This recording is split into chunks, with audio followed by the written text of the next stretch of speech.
Olá pessoal, vou comentar aqui nesse vídeo as questões de 45 a 50 do vestibular indígena 2021 da Unicamp. A prova foi adiada por conta da pandemia de Covid-19, mas foi realizada nesse último final de semana, então vamos aqui fazer a resolução a partir da questão 45, que traz uma foto da pichação feita no Monumento dos Bandeirantes, no Parque do Ibirapuera, em São Paulo, e um texto que comenta esse fato. Em 2013, um grupo de manifestantes derramou tinta vermelha sobre a obra de Victor Brecheret. Leia a declaração de Marcos dos Santos Tupã, liderança indígena, sobre o acontecimento. Aí vem lá o texto que se chama Monumento à Resistência do povo Guarani. Para nós indígenas, a pintura não é uma agressão ao corpo, mas uma forma de transformá-lo. Marchamos em direção a essa estátua de pedra chamada de Monumento às Bandeiras, que homenageia aqueles que nos massacraram no passado. Lá subimos com nossas faixas e hasteamos um pano vermelho que representa o sangue dos nossos antepassados, que foi derramado pelos bandeirantes, dos quais os brancos parecem ter tanto orgulho. Alguns apoiadores não indígenas entenderam a força de nosso ato simbólico e pintaram com tinta vermelha o monumento. A obra deixou de ser de pedra e sangrou, deixou de ser um monumento em homenagem aos genocidas que dizimaram nosso povo e transformou-se em um monumento à nossa resistência. Foi apenas nesse momento que essa estátua se tornou um verdadeiro patrimônio público, pois deixou de servir apenas ao simbolismo colonizador das elites para dar voz a nós, indígenas, que somos a parcela originária da sociedade brasileira. Então, aí a declaração do Marcos dos Santos Tupã. A partir do trecho, responda o que foram as bandeiras. Então, é uma questão para você dizer o que foi o movimento dos bandeirantes, a partir, óbvio, dessa crítica feita pelos indígenas e manifestantes, dá para eliminar algumas alternativas. A. Movimentos populares que lutaram contra o genocídio dos povos originários.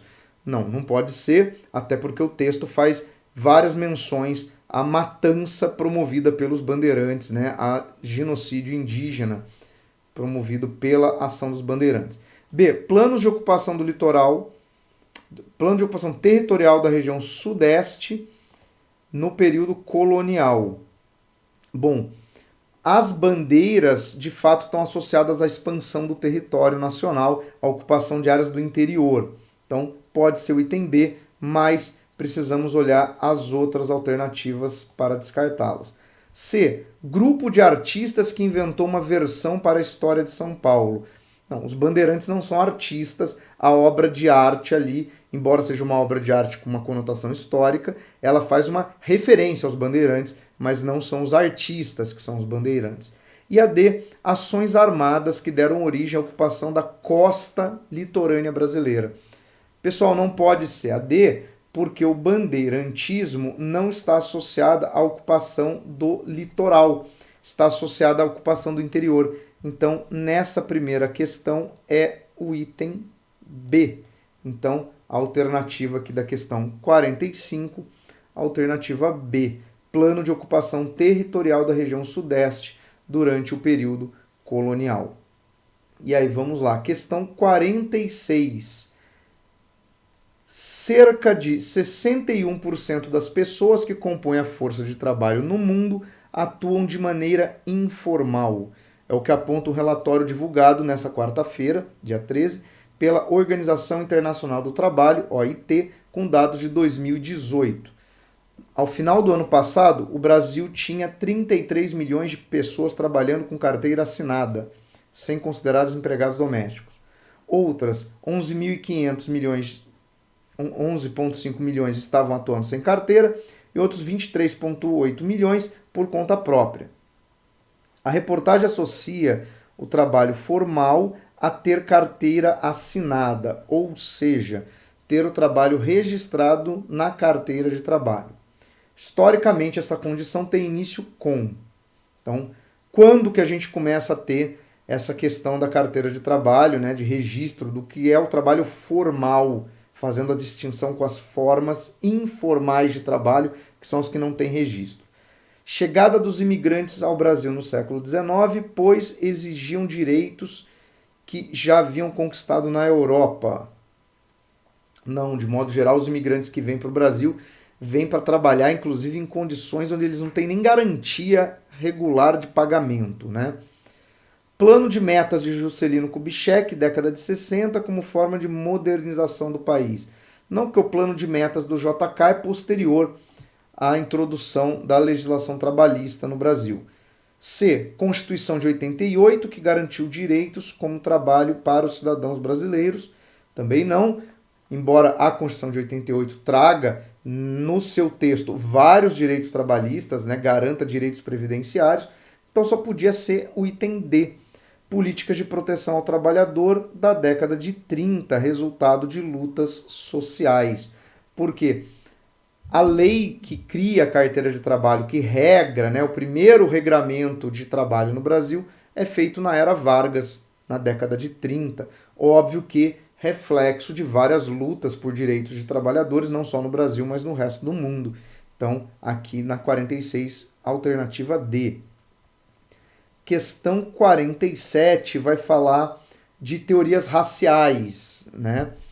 Em 1758, na 10ª edição de sua obra O Sistema Natural, Linneu ampliou a nomenclatura científica e estendeu suas rígidas classificações ao reino vegetal e a todo o reino animal, inclusive ao Homo sapiens. Dividiu então em 4 grandes tipos com suas intrínsecas e imutáveis características físicas, culturais, políticas e morais. O homem branco foi assim apresentado: cabelos louros abundantes, olhos azuis, leve, fino, engenhoso, usa roupas estreitas, é regido pelas leis. Os demais, é claro, ganharam notas mais baixas. O asiático foi apresentado como melancólico, severo, acumula dinheiro, regido pela opinião. O americano seria vermelho, com cabelos negros, lisos e abundantes, narinas amplas, queixo quase sem pelos, teimoso, alegre, erra em liberdade, pinta-se de linhas curvas vermelhas, é regido pelos costumes. O africano, sempre mais perseguido, teria por sua vez cabelos crespos, lábios grossos, pele oleosa e nariz de símio. Seria de costumes dissolutos, vagabundo, preguiçoso e negligente, regido pelo arbítrio. Então, olha que definições bizonhas, né, de um pensador ali do racismo científico. Né? Interessante é que por essa definição eu não sou nada, né, porque eu não sou loiro, não tenho cabelo abundante e nem olhos azuis. Então, você vê como a definição é completamente tosca. E aí, vamos lá, as alternativas, né? Ele fala que os africanos têm nariz de símio, aqui tem um glossário, né? Símio é porque se aproxima de um macaco, quer dizer, aquela vinculação de achar que os africanos, né, de que os negros são mais primitivos por serem mais parecidos com algum tipo de primata. Então aí você já vê de onde vem toda essa nomenclatura racial absurda que se usa para ofender as pessoas. A classificação proposta por Linneu para os tipos humanos indica, no século XVIII, bases para o pensamento racista. Esse pensamento estabelecia que, né, porque é desse tipo de raciocínio que saem as teorias raciais do século XIX, as diferenças genéticas implicavam fenótipos, ou seja, aparências, que poderiam ser corrigidos pela ciência. Só que aí que está. Essas características físicas que ele descreve não são modificáveis, são definidoras, né? Óbvio, são de origem genética, mas ele entende como definidoras e, mais grave, né, como indicativo, por exemplo, de superioridade moral, de superioridade de cognição ou de inferioridade. Então não pode ser o item A. B. Povos de diferentes origens geográficas, uma vez vivendo no mesmo ambiente, atingiriam rapidamente o mesmo nível civilizacional. Mas ele não acredita nisso, e os racistas do século XIX também não. Por quê? Porque eles entendem que parâmetros de civilização são próprios de determinados grupos definidos por questões raciais, ou seja, por questões genéticas. Tanto que ele fala, os brancos são regidos pela razão, os negros são regidos pelo arbítrio, ou seja, ele descreve o comportamento desses grupos como sendo fruto da sua condição genética. Então pode ser o B. C. Diferenças físicas e culturais existentes entre os povos justificavam as hierarquias e formas de dominação.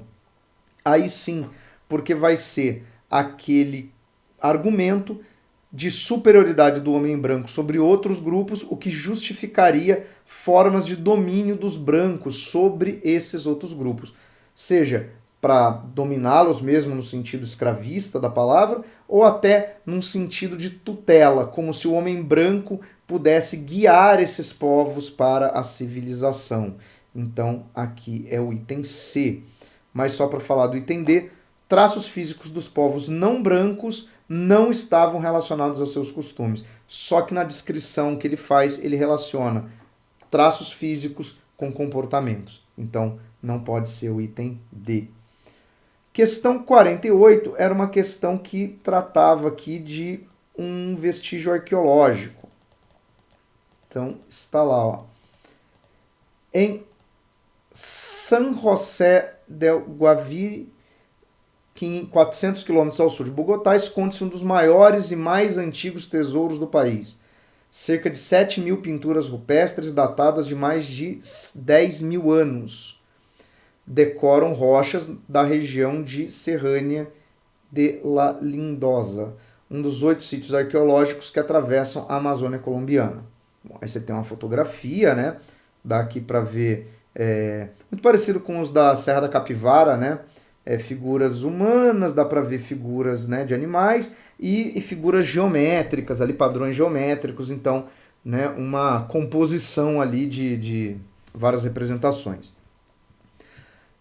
Durante mais de 2 anos de pesquisa e de trabalho com comunidades e autoridades locais, foram recolhidas evidências para construir um plano de ação arqueológico e então poder declarar o território como uma área arqueológica protegida na Colômbia. Tá. As pinturas registram formas de vida e crenças de comunidades que habitaram a região. As representações conservadas em mais de 60 paredões de pedra mostram práticas de caça, de pesca, rituais religiosos, inclusive relações sexuais e processos de parto. A declaração da região como área protegida é um instrumento para salvaguardar o território, pois o objetivo não é cuidar apenas dos ecossistemas e da biodiversidade local, mas também da arte rupestre. Dessa forma, especialistas puderam definir as atividades que estão permitidas e as que estão proibidas na região dos sítios. Impede-se a mineração e limita-se a construção de infraestrutura pesada, ao mesmo tempo em que estão permitidas atividades turísticas guiadas que cumpram os parâmetros de cuidado e preservação do lugar. Então, né, bem longas as questões, né? A pesquisa sobre as pinturas rupestres na Serrania de La Lindosa sugere que, então vamos lá, a ocupação da Amazônia pelos humanos é mais recente do que indicam as pesquisas científicas. Complicado, né? Por quê? Porque você não tem um parâmetro de comparação. Tá, mas é mais recente, mas qual é o indicativo que nós tínhamos antes? Para você responder o item A, ele teria que em algum momento no texto ter estabelecido alguma datação que viesse a ser questionada com base nesses achados arqueológicos. Então, não dá para se fazer esse tipo de afirmação só com o que vem aqui no enunciado. B. O registro das atividades humanas na região demonstra a manutenção dos modos de vida das sociedades americanas. Bom, mas aí a gente teria que partir da ideia de que essa forma de vida que está registrada nessas pinturas rupestres corresponde a um modelo que ainda se observa na região, o que não é verdade, né? Passou-se por várias modificações. Isso, inclusive, é aquela teoria, né, de achar que, por exemplo, os povos indígenas não se modificaram, né, não evoluíram na sua forma de vida, mesmo que não tenha tido contato com europeus na região. Então, B também não pode ser. C. O convívio entre animais e seres humanos não impactava a cultura dos povos que habitavam a região. Bom, mas impactava porque eles registram isso, eles registram esse tipo de interação. Né? O tipo de animal, por exemplo, permite caça, não permite, é um animal hostil, é um animal que eles conseguem domar de alguma forma, né? e caçar esse animal, isso está registrado. D. A ação de políticas públicas é responsável por reconhecer e preservar a cultura da floresta. Sim, porque o texto fala que não é apenas uma questão de preservar a biodiversidade, né? Mas também de preservar as culturas locais. Né? Então aqui seria a alternativa D, tá? Nessa questão. Questão 49. Depois de 45 anos desaparecido, o relatório Figueiredo, que apurou matanças de comunidades inteiras, torturas e toda sorte de crueldades praticadas contra indígenas em todo o país, principalmente por latifundiários e funcionários do extinto Serviço de Proteção ao Índio, ressurgiu quase intacto em abril de 2013. Supostamente eliminado em um incêndio no Ministério da Agricultura, ele foi encontrado no Museu do Índio, no Rio de Janeiro, com mais de 7.000 páginas preservadas e contendo 29 dos 30 volumes originais. O relatório seguiu para análise da Comissão da Verdade, que apura violações de direitos humanos cometidas entre 1946 e 1988.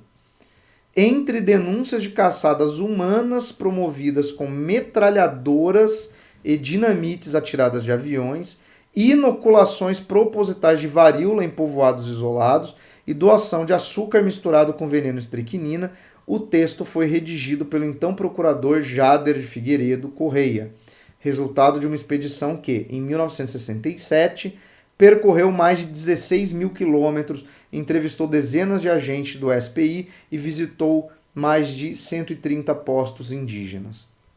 O Ministério Público Federal, a fim de possibilitar a população brasileira ter acesso a tais informações, disponibilizou a íntegra do relatório. Então aqui estamos falando de uma denúncia de genocídio contra os indígenas, né? Por meio de difusão de doenças, né? Matança direta, né? E outras situações ali que levariam, né, à mortalidade dessas populações. Sobre o relatório Figueiredo e as condições em que foi produzido e os crimes que descreve, é correto afirmar que a. Ações violentas contra os indígenas no período da ditadura militar foram raras e imediatamente investigadas. Não parecem ter sido tão raras assim, né? Dá para ver ali até pela condição de quantos documentos e quantas apurações tiveram que ser feitas, né? Então, não parece ser o item A. Vamos ver aqui os outros. Ainda que um de seus volumes tenha desaparecido, o relatório é um documento importante na luta por reparação. Sim, porque apesar de um dos volumes ter desaparecido, os restantes são suficientes para você encaminhar uma denúncia, né, e começar a debater a questão do que foi feito, das responsabilidades, da necessidade de se apurar. C. Havia uma dedicação à proteção dos indígenas por parte do SPI, órgão mais tardiamente transformado na FUNAI. Não parece, né? Porque, afinal, as denúncias de genocídio recaem sobre membros do SPI, então não pode ser. D. O relatório, porque reencontrado em um museu, perdeu sua validade jurídica perante o Estado brasileiro. Não, tanto que ele foi usado na Comissão da Verdade, que é um mecanismo, né, que se identifica com a ideia de reparação, né, de você trazer à tona historicamente certas situações, cobrar do Estado brasileiro, né, alguma forma de reparação, nem que seja histórica, já que condenações não eram o alvo, né, da Comissão da Verdade. E aí a questão 50. Em 1992, Rigoberta Menchú Tum ganhou o Prêmio Nobel da Paz devido à sua luta dentro dos movimentos sociais e indígenas da Guatemala. Em 1983, aos 24 anos, lançou um livro de memórias que, com a ajuda da antropóloga venezuelana Elizabeth Burgos, consolidou-se como uma denúncia sobre a situação de vulnerabilidade vivida pelas comunidades indígenas do país. Rigoberta aprendeu a língua espanhola para comunicar a sua leitura de mundo. Nesse livro em questão, leia um fragmento desta obra. E aí temos um parágrafo aqui. Meu pai lutou 22 anos defendendo e liderando sua heróica luta contra os terratenentes, que queriam tomar nossas terras, as nossas e as dos nossos vizinhos.